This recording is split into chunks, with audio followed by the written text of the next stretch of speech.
Hi, I'm Susan Swain, host of C-SPAN's Q&A, where we spend an hour with nonfiction writers and historians who add context to today's news. In this episode, historian Donald Ritchie recounts the life of Drew Pearson through his new book, The Columnist: Leaks, Lies, and Libel in Drew Pearson's Washington. Syndicated in more than 600 daily newspapers and through his radio and TV shows, Pearson vexed presidents from Hoover to Nixon, tangled with the FBI, and fought off numerous libel suits from public figures whose exploits he revealed. Our conversation will begin in just a moment. President Roosevelt once called you a chronic liar. President Truman called you an SOB at one time and a vicious liar at another time. The late Tennessee Senator Kenneth McKellar called you an ignorant liar, a pusillanimous liar, a peewee liar, a liar during his manhood, a liar by profession, a liar in the daytime, and a liar in the nighttime. End quote.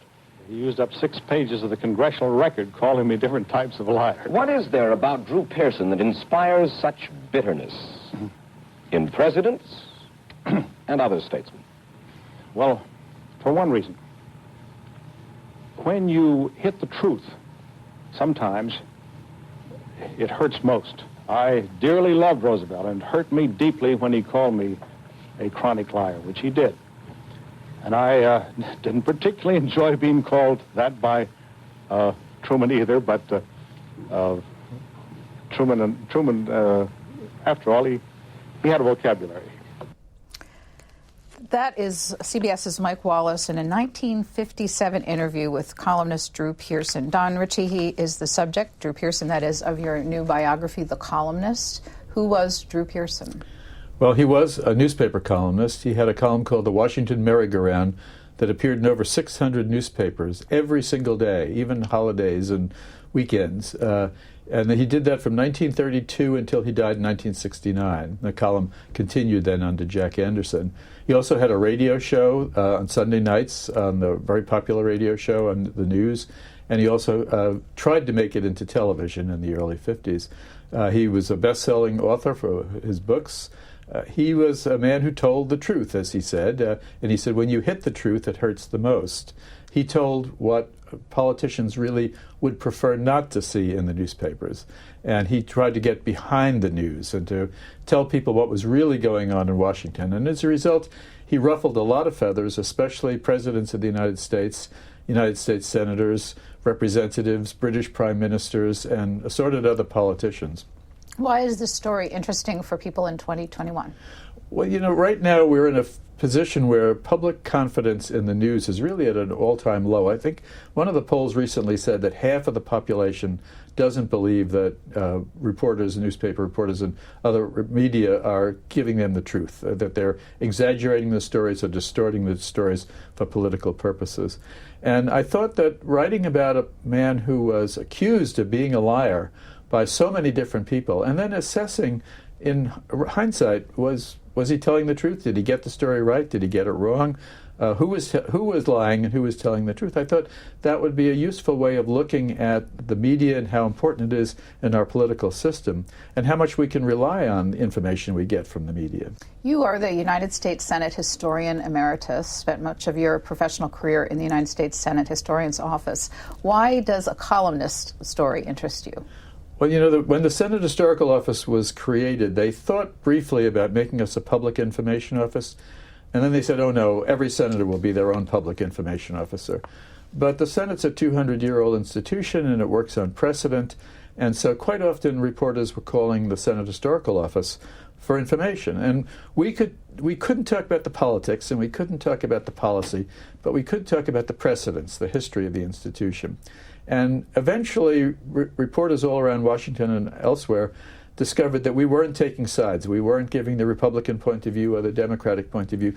We were just telling the story as best as we could determine what it had been. And so we got so many calls that I had so many personal visits from reporters, famous reporters and run-of-the-mill reporters, foreign correspondents. I got curious as to how do they collect the news and how reliable is what the news they collect. Because as an historian, of course, I'm always going back to look at historical newspapers, 19th century, early 20th century, and I just got interested in finding out how reliable that information was and how good a reflection it was of what the Congress had been at the time. So earlier I wrote a book about the 19th century press called Press Gallery, and then I wrote a book about the 20th century press called Reporting from Washington, the history of the Washington Press Corps.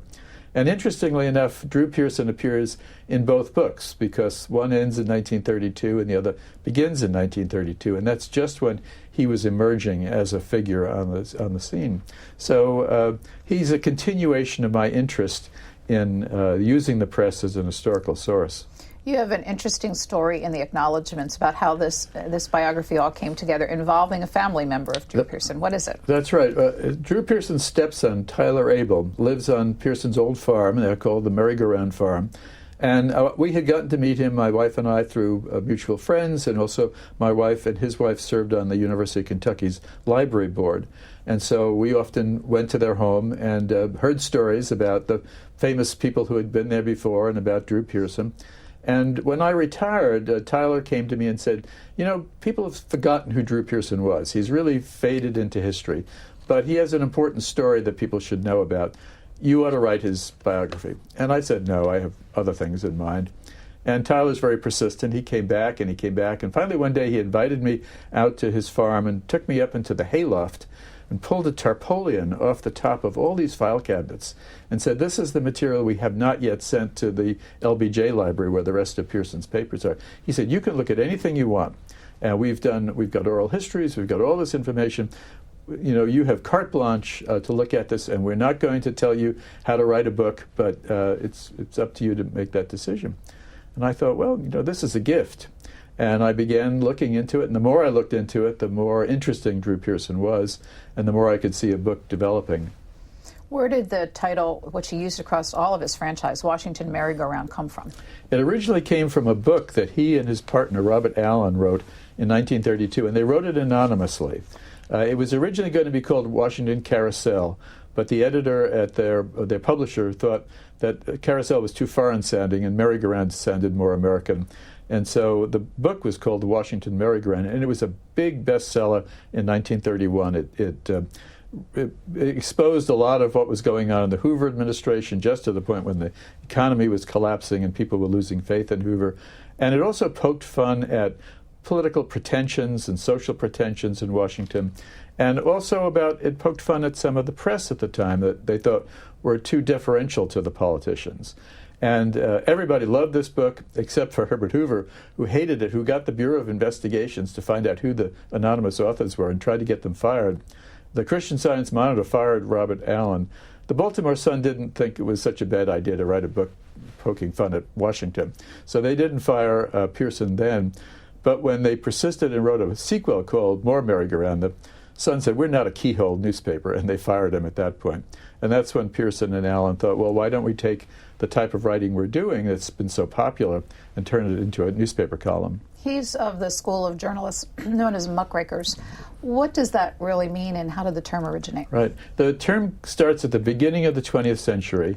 There were a lot of mass market magazines that developed, and they hired a lot of sort of colorful writers. Here in Washington, you had Washington correspondents who were sort of part of the establishment. They developed high-placed sources, and they got accurate information, but of course they didn't want to embarrass their high-placed sources. The muckrakers, who were magazine writers, they just sort of breezed into town, found all the stories that the regular correspondents were not publishing, and published some real exposés about the government. One of the most famous was called The Treason of the Senate by David Graham Phillips, which actually led to the amendment to the Constitution in which senators are directly elected by the public. So they were an influential group, but the regular Washington correspondents really hated them. And they had their annual gridiron dinner, and Theodore Roosevelt spoke, and he delivered a speech about the man with the muckrake, in which he totally attacked the muckrakers as wanton sensationalists. And he got great cheers from the newspaper correspondents. So they urged him to go public with the speech. It was a private meeting. And there was, a few days later, there was the unveiling of what's now known as the Cannon House Office Building, and Roosevelt gave the speech again, although he toned it down a little bit for the public consumption, in which he attacked muckrakers, and that word stuck to investigative reporters. Some saw it as a slur, others took it as a badge of honor. I think Drew Pearson thought he was proud to be called a muckraker. And he carried on the tradition, and he's really the link between the old-time muckrakers and the post-Watergate investigative reporters. You write in the book that Pearson, quote, took credit for the indictment, imprisonment, censure, and expulsion of half a dozen members of Congress and the defeat of many more. Was Congress more corrupt in his years? Well, Congress wasn't perhaps, well, they were different then. They certainly did not police themselves the way they do now. They did not have ethics committee. In fact, it was Pearson who really prompted the House and Senate to create ethics committees. His exposés did lead to censures and in some cases indictments and imprisonment of some members for kickbacks on their staff salaries and for other for insider trading, for instance, and things like that. Things that are illegal and would be prohibited today. It was a lot looser in those days. And so he spent a lot of time exposing what was happening in Congress. And of course, he was immediately attacked as being a liar by the members of Congress.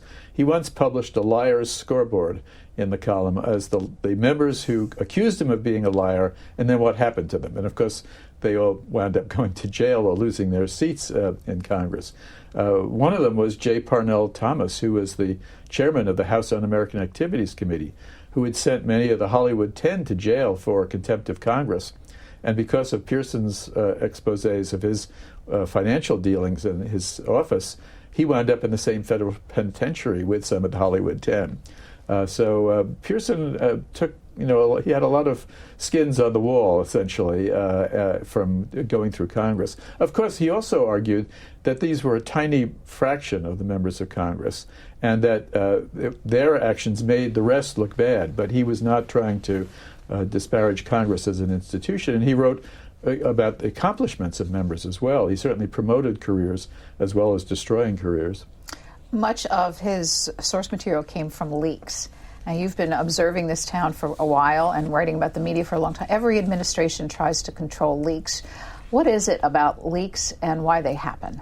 Well, there's a truism in Washington that for everyone who has a reason to keep something a secret, there's someone else who has a reason to open it up. And sometimes it's administrations which are trying to suppress information, and it's lower-level civil servants who just think that this is a disgrace and will release the information. Sometimes it's the very top of the administration. It's the president's press secretary wants to float a trial balloon and sends it out. Politicians in general are satisfied with leaks that they leak themselves and are really outraged at leaks that other people leak against them. Franklin Roosevelt, for instance, the column, the Washington Merry-Go-Round, was very pro-New Deal. And for the most part, Roosevelt got very good press in that column. But he hated to be anticipated. Before he made up his mind about something, before he made an announcement, he wanted to wait and then spring it on the press. And when he opened the newspaper and read it in the Washington Merry-Go-Round, it really annoyed him. There was one instance where he gathered all of his staff in the Oval Office and said, we are never going to leak again. We're just going to absolutely stop it, and none of you are allowed to leak, especially to Drew Pearson. And one of the staff members said, well, we do have that story that we'd like to get out in advance so that we can test the public opinion and congressional opinion. And Roosevelt said, oh, well, all right, you can leak that story. And the staff member said, I already have. You describe his philosophy as not simply that the public had a right to know, but that they needed to be excited and entertained to become better informed. So how would you describe his style? It was a very lively style. In those days, there were social columns that had lots of little gossip about celebrities. He wasn't writing about sex and divorce and marriage among celebrities or anything. Walter Winchell was doing that. And actually, Walter Winchell had the single most popular column in the country. Drew Pearson was second after that. Pearson wrote about politicians. He didn't write about their private lives, their sex lives or whatever. He kept that out of the column for the most part. Although sometimes he would leak the information to Walter Winchell to put in his column. But he put in all sorts of things that you wouldn't read in the regular newspaper columns. For instance, the vice president's high-stakes winnings at his poker games. The little bits of human interest stories. Sometimes outrageous, sometimes very funny. You never could predict from day to day what the column was going to have. Sometimes it would have a lot of different stories.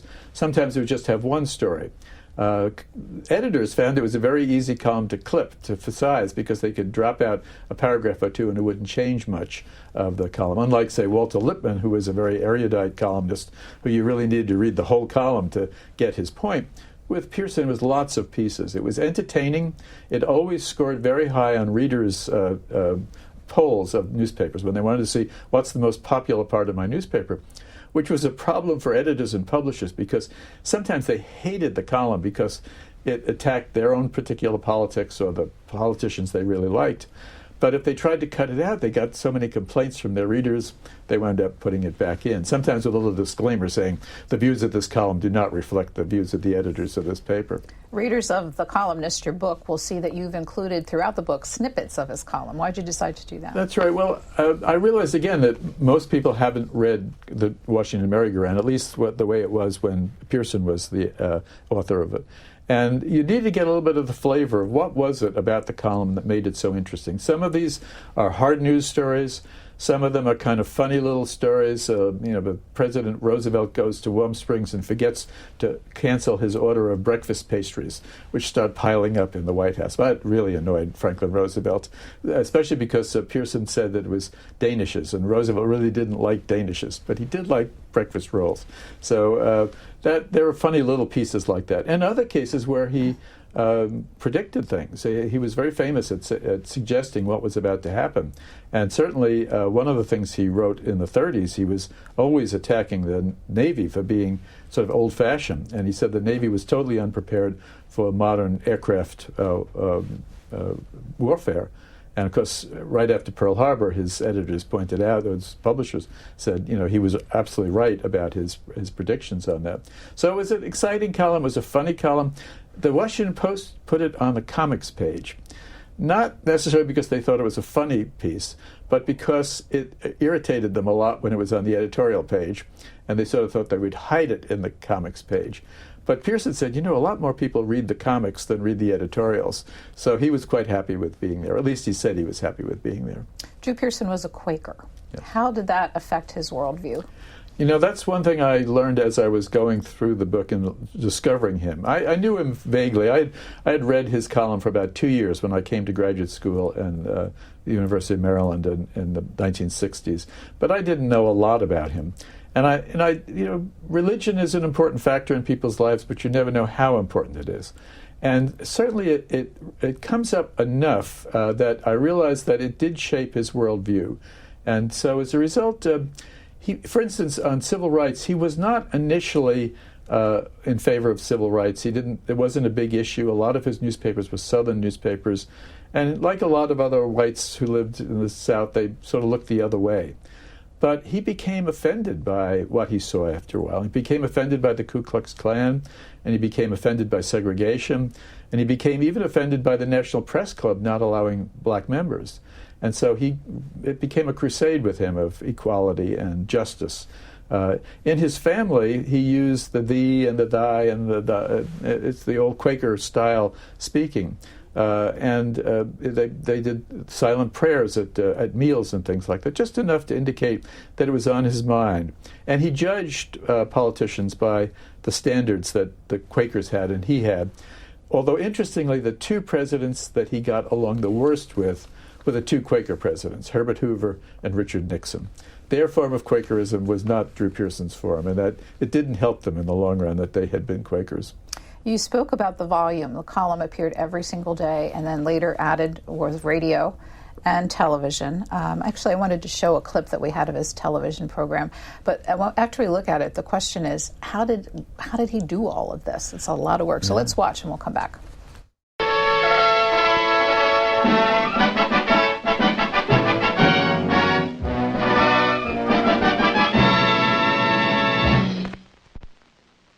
With Congress back in town, the news is certainly breaking.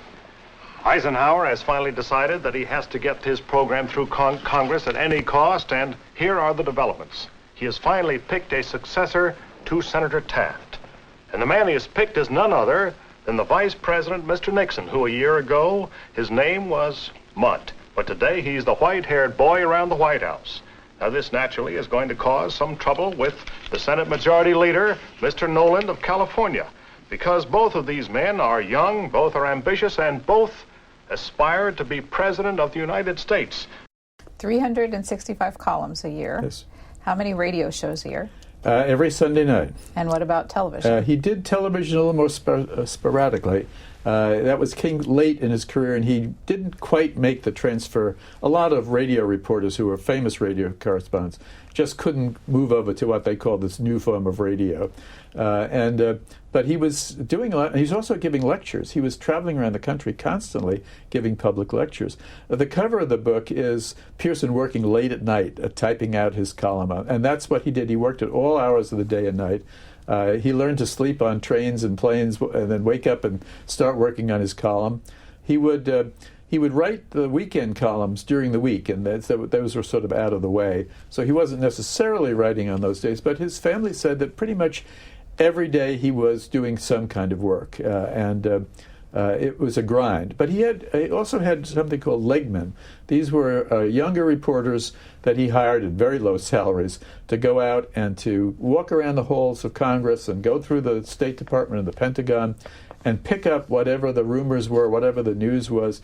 And then if he did come up with a story, he would send them out to prove the information. And he'd say, come up with the facts to back that one up. So he had help on it. He was, in some cases, the managing editor of the column. But he wrote a lot of the column. And some of the columns were personal letters that he would write to his daughter or his stepson or other family members and other people that he knew, sort of explaining what he thought about the Korean War or whatever the other issue was that was coming up at the time. But it was a constant drain. And he had very few hobbies other than his farm. He loved to farm, but as his stepson said, he wrote more than he read. He didn't play golf. He had good friends that he liked to dine with, and his evenings were spent with Washington politicos, and those, of course, what they told him at the dinner table would wind up in the column the next day or two. One of his most famous legmen was a gentleman by the name of Jack Anderson. Who was he? Well, when Pearson hired him in 1947, he was a young Army reporter for Stars and Stripes, and getting out of the Army, looking for a job. He wanted to come to Washington. And one of the old-time reporters, he was in China at the time, one of the old-time reporters said, if you're going to Washington, you want to work for Drew Pearson because he knows where all the bodies are buried. And so they had 100 applicants for the job, and Jack Anderson got the job. He said, well, it was either because he was so young and he was malleable that Pearson could shape him in his own image the way he wanted a reporter to be, or he was willing to work for the least amount of money. He had a terribly low salary. And almost all of Pearson's staff complained about the salaries that they got, and almost all of them had second jobs. So Jack Anderson also worked for Parade magazine, for instance, writing their Washington pieces to get more income coming in. Part of this was, even though Pearson made a lot of money from the column, and especially from the radio shows, he was sued for libel so often that he had enormous attorney's fees.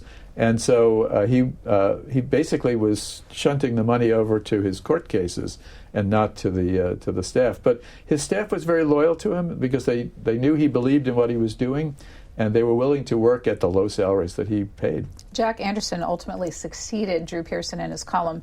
What was it about their relationship that he became his successor? Jack Anderson turned out to be a very good reporter, a very determined reporter who really pressed, and he often pressed Pearson in areas where Pearson sort of stepped back and thought, well, maybe we're going too far.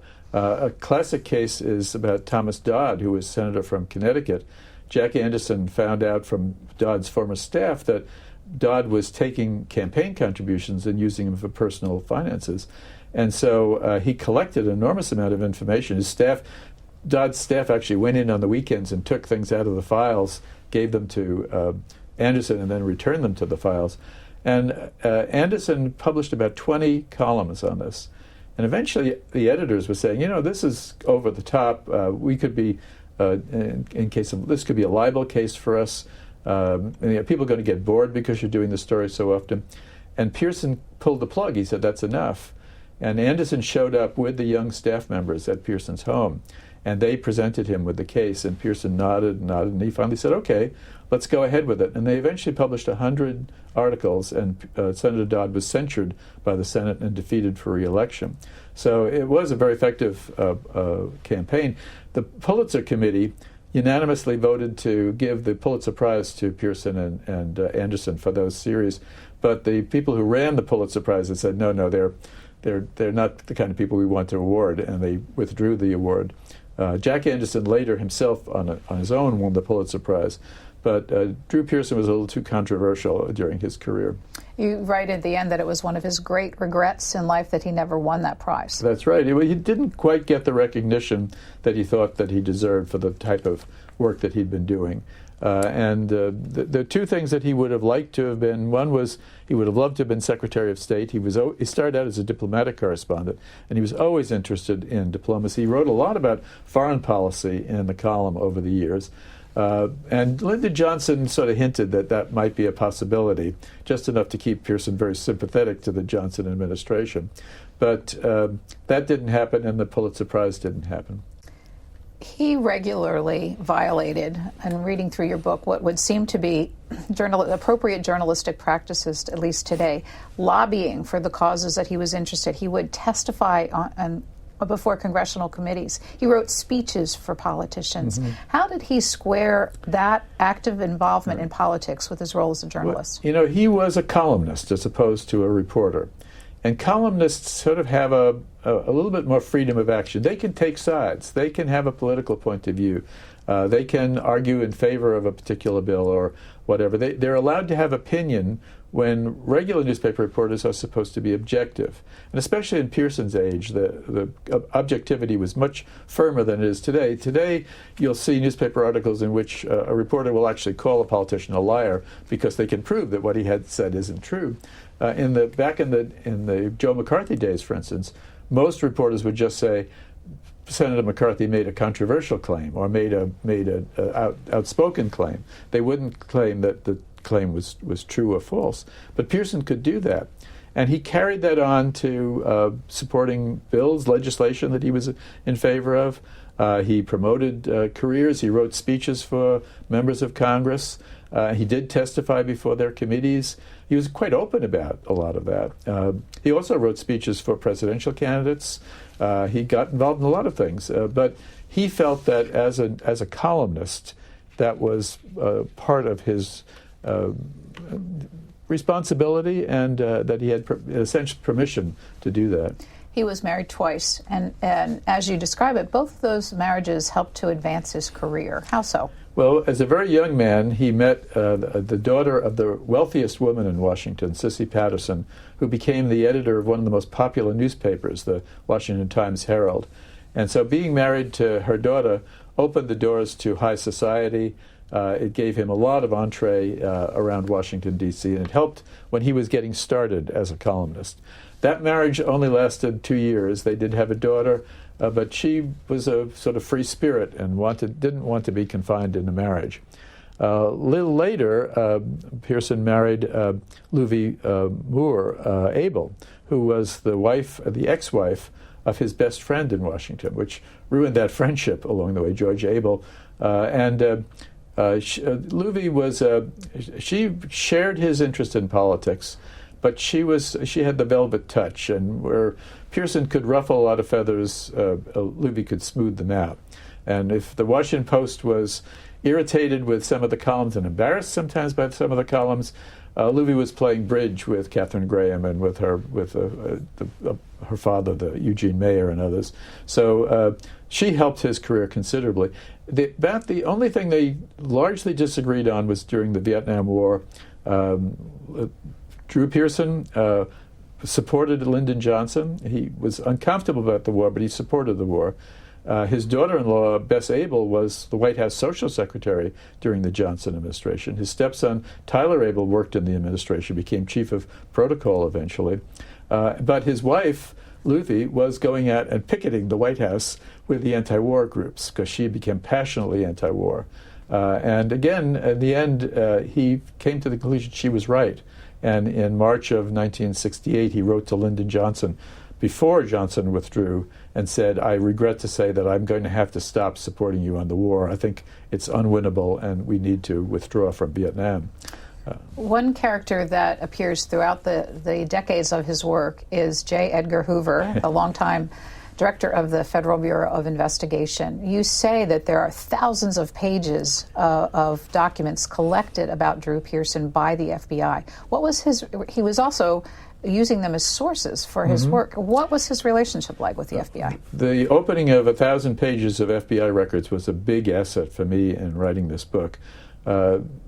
First off, just among other things, every Sunday night they made some poor agent listen to the radio show to report to J. Edgar Hoover on Monday morning if Pearson said anything negative about the FBI and have a rebuttal ready to go. He was that important to them. Oh, exactly. And so as a result, I had nice summaries of what Pearson was saying on the radio, which is just a wonderful opportunity to find out about that kind of information. But what I saw was that in 1935, when the Federal Bureau of Investigation was really being formed, the Justice Department was worried that the public was more enamored with gangsters like John Dillinger and others, and not with the government agents. And so they called in Drew Pearson and his partner Robert Allen, the Attorney General, and said, what can we do? And they said, well, you have to build up the FBI, not in terms of agents, but in terms of its public relations. And the column began to promote J. Edgar Hoover's career, called him a super G-man. Of course, he liked that, and he reciprocated by providing information from the FBI. And if they came across a claim that they couldn't substantiate, they would show it to FBI agents who would tell them what their files said on this issue. And in some cases, if they exposed something, the FBI would then go on to investigate it. That's how many of those members of Congress wound up going to jail, as the FBI followed up on the columns that Pearson had published. But in the 50s, when Joe McCarthy started the Red Scare, Drew Pearson became fiercely opposed to Joe McCarthy. Joe McCarthy had been a great source for the column previously, but once he started on his anti-communist crusade, Pearson started writing very negative columns. Jack Anderson said, but he's a great source. And Pearson said, he may be a good source, but he's a bad man. And Pearson went anti-McCarthy. J. Edgar Hoover embraced McCarthy, and Hoover became outraged at what Pearson was writing. And I could tell because Hoover would write really nasty comments about Pearson in the margins of any memos about Pearson that were coming up, and really was offended by what he was saying. But even later, as late as 1968, when the FBI had information that they thought was in the interest of the public to know about, they leaked it to the Washington Merry-Go-Round. They knew it was valuable, even though it offended them. I want to come back to the McCarthy story in a few minutes, but you do work your way through the administrations, and I want to do a little bit more on Franklin Roosevelt. You talked about the relationship and between the columnist and the White House then. I wanted to have you speak specifically about the challenge of reporting during wartime and the creation of the censorship office and how it impacted Drew Pearson's work. Right. The column started just as the New Deal was starting. And so the New Deal was a huge source of information, and the public was fascinated with it. So it really put the column on the map in the 30s. But then in 1941, the United States goes to war. And so all of a sudden the question is, can you be as honest and open about reporting about the government in wartime as you were in peacetime? And Pearson thought, yes, that the public has a right to know, that we're still voting in elections, that we don't want government hiding things that the public really ought to be aware of. For instance, like what was the nature of the destruction at Pearl Harbor. It was a column that he was writing. He didn't get everything right, but he did think that they needed to know what was actually happening. And the government was troubled by this. They did create an office of censorship. They looked over, especially his radio programs. They read the scripts, and he sometimes had to change the wording in the script to get around it. He read the censorship codes so well that he could quote it back to the censors better than they could. And so he was very adept at getting things out. And he could switch back and forth with things he could get in the column. If he couldn't get in the column, he would get it on the radio, one way or the other. For instance, he's the reporter who broke the story that General Patton slapped 2 shell-shocked soldiers in a military hospital, thinking that they were slackers. And every reporter in Europe knew the story, but none of them dared to publish it. Pearson found out about it, and he couldn't get it into his newspaper column, but he got it on the radio. And then once he broke the story, then all of the war correspondents in Europe verified and confirmed the story, and Pearson got through that as well. But he was always being threatened with prison or with being sued, or if he'd been in England and he published some of the things that he wrote about Winston Churchill, the Official Secrets Act would have sent him to jail. But the First Amendment protected him here in Washington. And so he felt that it was his responsibility. He hated all these documents marked secret. He said 90% of them aren't to protect the country, but they're to protect the reputation of whoever the politician or the civil servant was who created the problem that was developing. And he felt that it was his right to decide whether something was truly secret or not. He didn't publish everything he knew. He learned early about the atomic bomb and certainly did not reveal that, although he did tell his radio listeners that the war would end just as abruptly as it began, which was his hint to what was about to happen. But there were things that he for national security reasons, that he suppressed. The FBI investigated him during the war. They tapped his telephones. He said so many people were listening in on his phone calls that he could sell commercials. And the British planted a spy in his household to find out where he was getting this information that was so critical of Churchill. And the spy they picked was a British Royal Air Force officer who was stationed in Washington at the British Embassy by the name of Roald Dahl, who we all know the author, for, yes, exactly, children's books, Charlie and the Chocolate Factory. He was a very suave man. He was very popular in Washington, and he became best friends with Pearson during the war. Pearson figured out that he had an ulterior motive, and they began to trade back and forth. If Dahl would leak information to him, he would leak information back and help the British in return. He never divulged who his sources were, but he and Dahl had an interesting relationship that indicates how much other governments were concerned about what went into that column. You know, the British noticed that we didn't have a national newspaper here, because even the New York Times, they said, only went to a wide-ish radius around New York, but that the newspaper columns appeared in every newspaper, big newspapers, little weeklies out in the rural areas, and that was what was really affecting public opinion. So the British agents in the United States during World War II worked very hard to convince Walter Winchell and Drew Pearson to come on their side. And Winchell did. He was essentially a propagandist for them. Pearson put his own interpretation on the information they gave him, but he did use the things they leaked to him. Harry Truman, in the opening clip, Drew Pearson made reference to Harry Truman's famous animosity towards reporters. How would you describe the relationship between the two? Truman hated a gossip columnist, and he called Pearson a gossip columnist. And he hated him especially because Pearson dared to criticize Bess Truman and Margaret Truman. And Truman said, in Missouri we put our women on a pedestal, and he wanted to keep them there. And he hated what Pearson was writing. Just got under his skin constantly.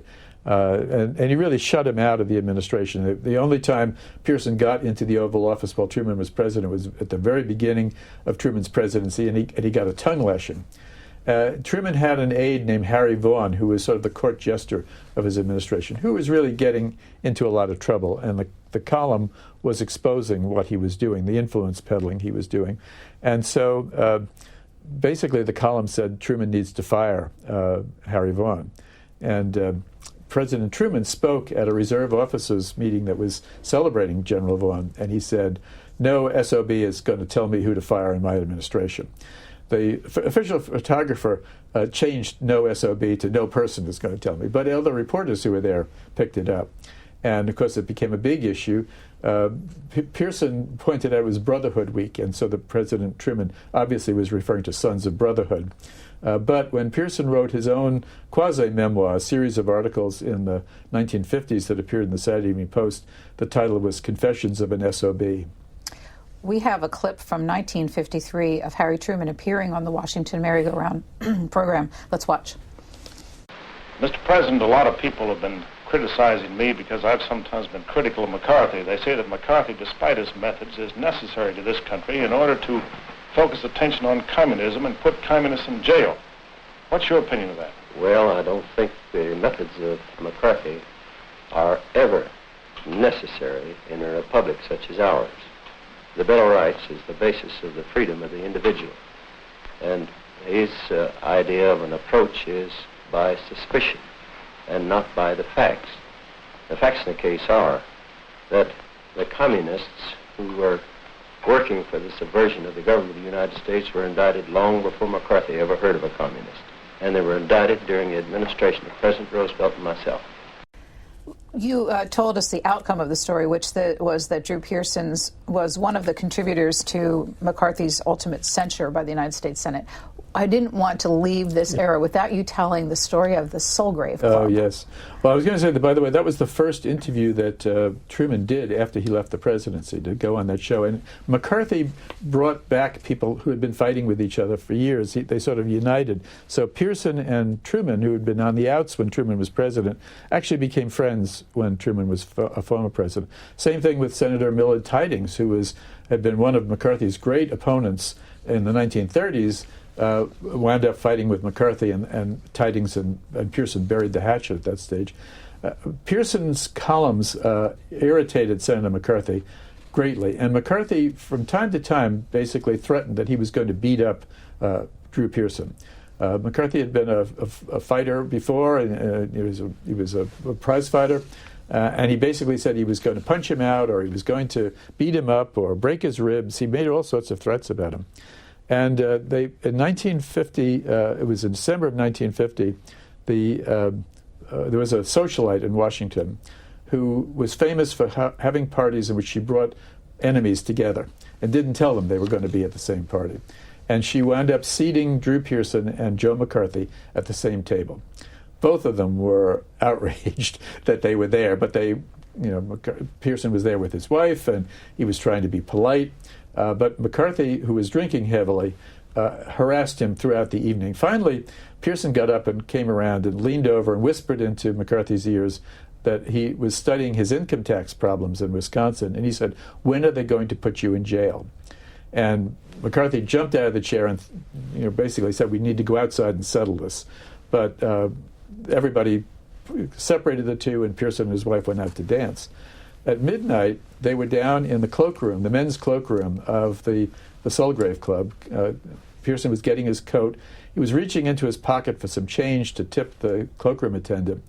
McCarthy accused him of going for a gun, pinned his arms, kneed him in the groin, and slapped him in the face. And who should appear just at this moment but the newly elected senator from California, Richard Nixon, who stepped in between the two of them and separated them. And even as he separated them, McCarthy reached over and slapped Pearson across the face, very hard. And Pearson grabbed his coat and left. McCarthy said to Nixon, "You shouldn't have stopped me, Dick." And Nixon, for years, used to tell that story and say, "Do you think it did me any good with Drew Pearson?" Never. We got very bad press from Drew Pearson over the years. But Nixon, who was a Quaker, felt that a Quaker should break up a fight and stepped in at that moment. The Eisenhower administration was, as you depicted, a tight ship with not many leaks and not much drama.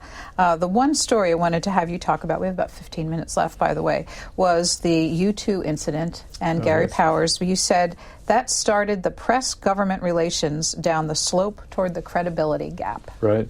Yes, President Eisenhower was a former military man. He was used to controlling the press as a military officer, and he thought that he could control the press as president. He had a very effective press secretary, Jim Haggerty, who provided the press with the information that they were seeking, but made sure they didn't see the information that the administration wanted to protect. And they wanted a leak-free administration. Eisenhower did a lot of his foreign policy sub rosa. He did it through the CIA. We know there were instances in Iran, in Guatemala, in Vietnam, that we didn't know about at the time, but actually affected our foreign policy for generations. We're still feeling the effects of them in Iran, for instance. But at the time, everything was hush-hush, and Eisenhower was very happy with that situation. And one of the issues that came up in the late 50s was, is the United States falling behind Russia in producing missiles? And so this image of a missile gap developed. Actually, some federal agencies were promoting that image because Eisenhower was cutting the military budget. And they thought that by scaring the public about a missile gap, the military budget would be increased. Eisenhower knew there was no missile gap because the U-2 flights over Russia were showing that the Russians were not that well developed. The United States was well ahead of Russia. But he couldn't say that, and he didn't want to say that. And he also didn't want to say that these U-2 flights were spy flights. So the government was saying that these were weather flights.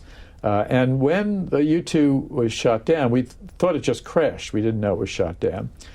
Jack Anderson went to the Pentagon in behalf of Drew Pearson and asked his regular sources, and they all confirmed that it was a weather flight, weather forecasting flight, and that it strayed off course and crashed. And so the column printed that. And then a couple of days later, the Russians said, oh, we have the plane, we shot it down, and we have the pilot, he's still alive. And because then the United States had to admit that the story they produced was a cover story. And Pearson was outraged, and he wrote a column about saying to his readers, look, the story we gave you before we thought was true, but that was what we got from our sources of the government. But it wasn't. And in fact, this is what we're putting up with now, is that the government's not telling us the truth or the whole truth.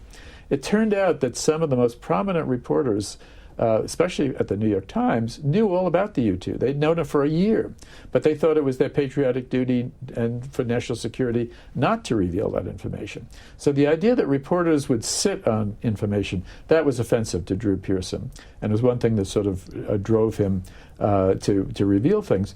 I mentioned the slippery slope to the credibility gap, is that up to that point, most Americans never believed that their government would lie to them.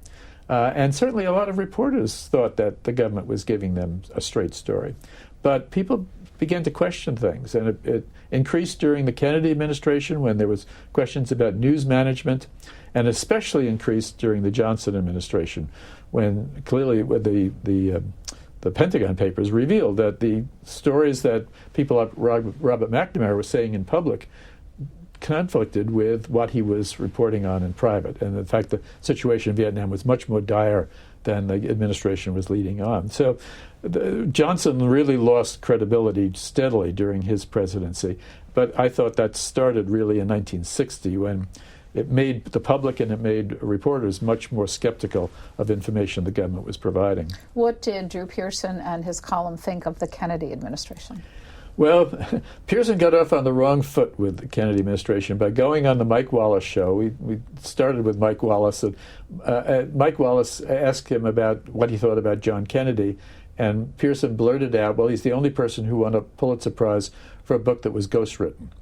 And there were rumors around Washington that Theodore Sorensen had really written Profiles in Courage. And Kennedy was very sensitive about that because it was a project that had been developed when Kennedy was recuperating from a back surgery.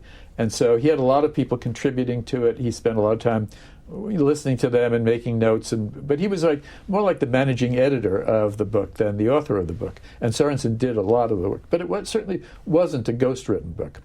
But that charge always hung over Kennedy, and he was sensitive to it all during his presidency.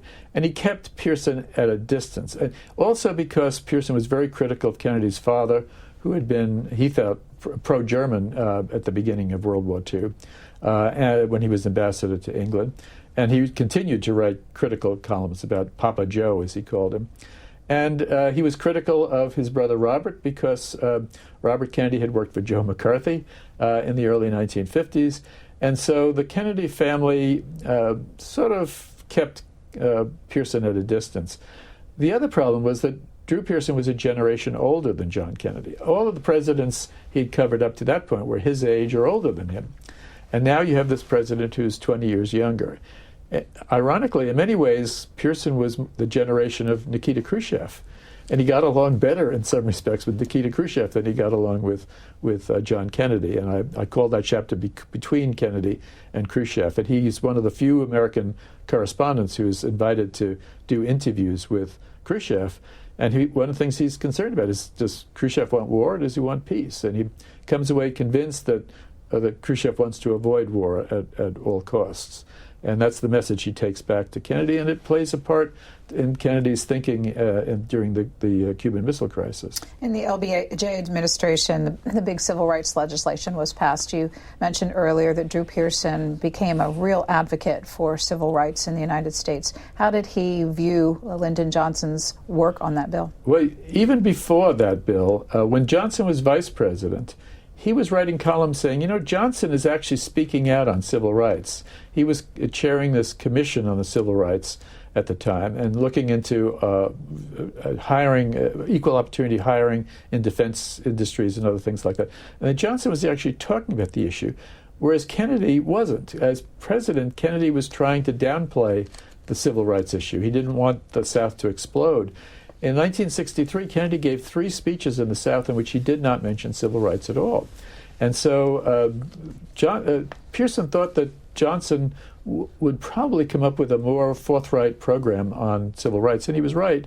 And Johnson's pushing of the Civil Rights Bill of 64 and the Voting Rights Act of 65, those passed because of Lyndon Johnson and the drive that he had behind it. He was sort of the supermajority leader behind those pieces of legislation, and Pearson gave him credit for that. And because Johnson wanted that kind of credit, and he cultivated Pearson. He'd certainly been criticized a lot when he was a senator in the column, but he was very determined that the column was going to be on his side while he was president.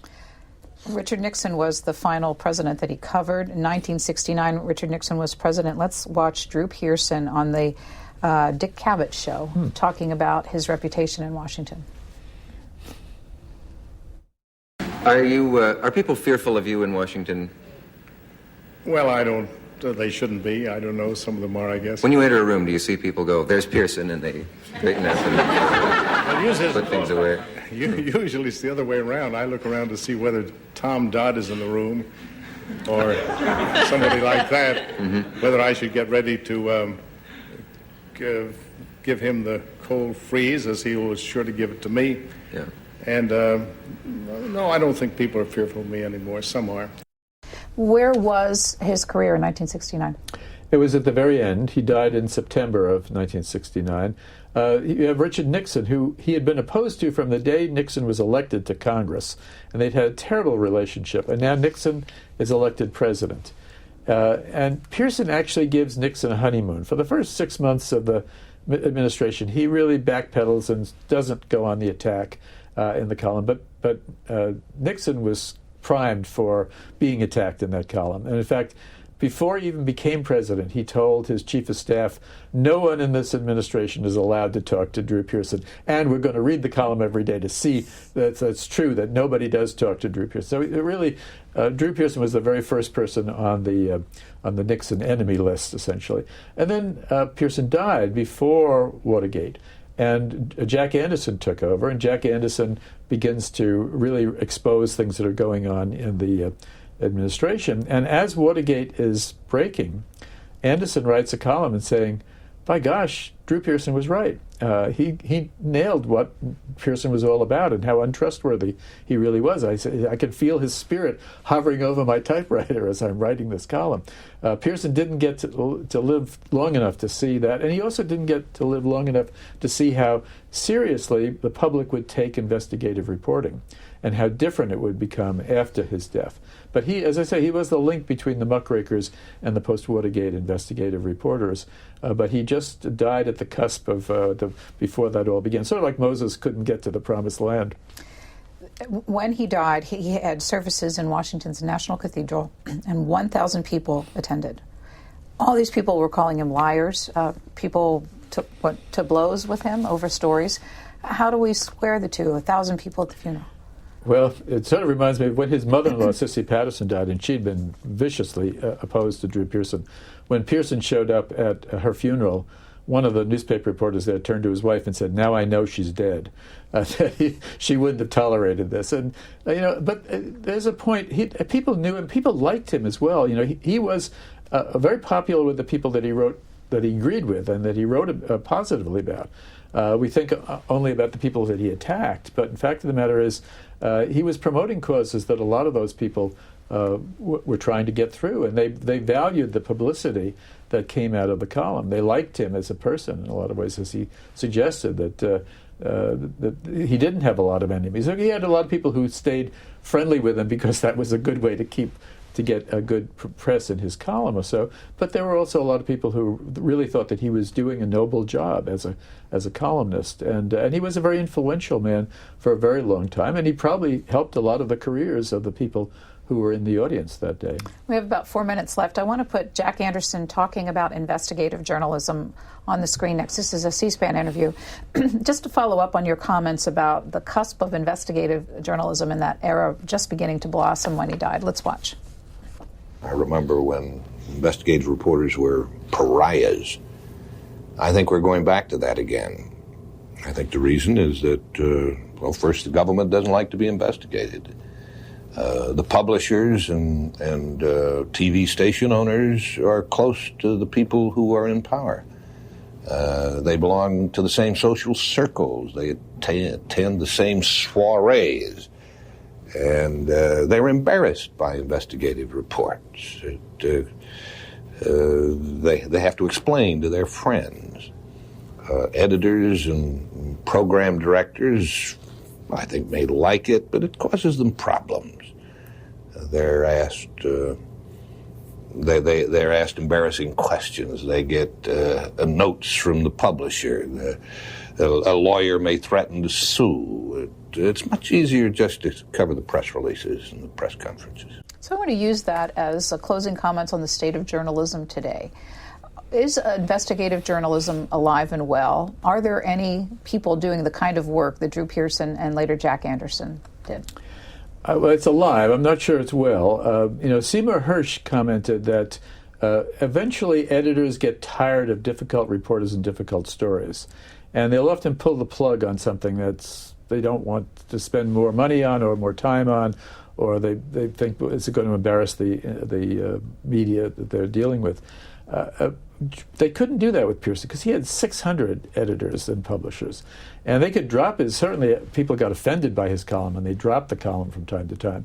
But there were other newspapers that would pick up the slack, and so he had more freedom than a lot of investigative reporters who work for individual newspapers or other media. There's sort of groups of investigative reporters who've come together. They're working on the state level, working on the national level, so to get around some of those obstacles that are happening. But yes, we still have investigative reporting, and still things appear in the newspaper that the political leaders would prefer not to see in print. There have been times when I've gone out and picked up my copy of the Washington Post on the front steps and looked at the headline and thought, what were they thinking? That the people thought they could get away with something like this in a town where everybody is watching what's going on and where there's so much happening. And yet, politicians quite often think that they can go around, they can withhold information, they can present a rosy view of what's happening, and eventually somebody goes out and cracks the story.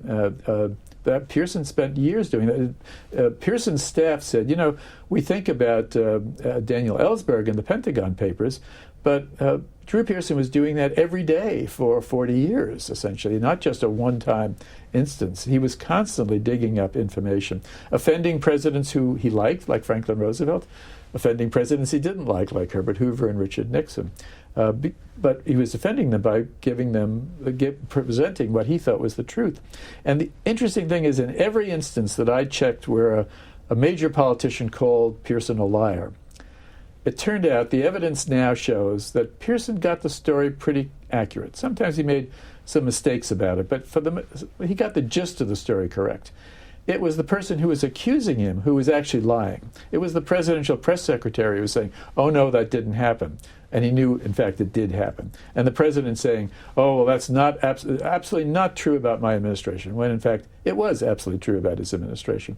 So I came away with this much more confident in Drew Pearson, in his abilities as a reporter, and also the fact that every single column that he ever wrote is available online today at American University's digital archives. I could look up every column, the original typescripts of them.